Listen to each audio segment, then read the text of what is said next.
The soldier brings the dog to the army, but the officer spots it. Another commander shouts angrily and asks who the dog's owner is. The man immediately steps forward and declares the dog his. The soldier salutes the commander. Unexpectedly, the dog imitates its owner and salutes. The commander is surprised by the dog's intelligence and sweetness and makes an exception, accepting the dog into the unit. In the following days, the dog participates in training with the soldiers. He not only learns to walk in formation but also to stand in ready and relaxed positions.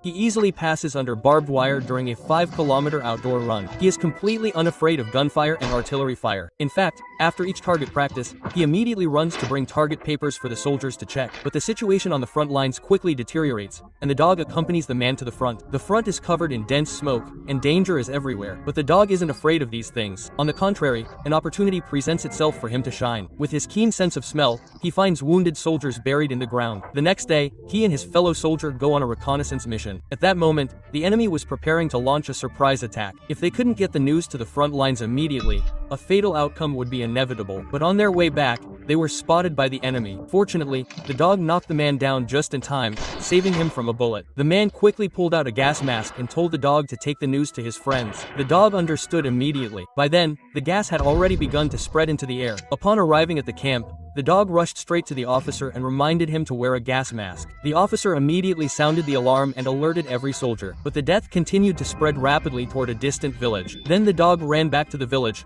barking at the sky. The villagers understood what he meant. They put on their gas masks and closed the doors and windows. The soldier and his friend took shelter in a warehouse, but there was no suitable mask for the dog. The friend fashioned a simple gas mask for the dog from a wet towel. The poisonous gas gradually dissipated, and everyone was saved. The villagers, wanting to thank the dog, prepared a special vest for him. Soon after, the enemy launched a new attack, this time with artillery fire. A grenade lands directly in the trench, and a soldier trembles with fear. Seeing this, the dog grabs the grenade and throws it out. However, wounded, he is quickly sent to the hospital. However, he soon recovers and is discharged. The general promotes the dog to sergeant, saying, "You are now my superior." The war ends, and the dog becomes a hero.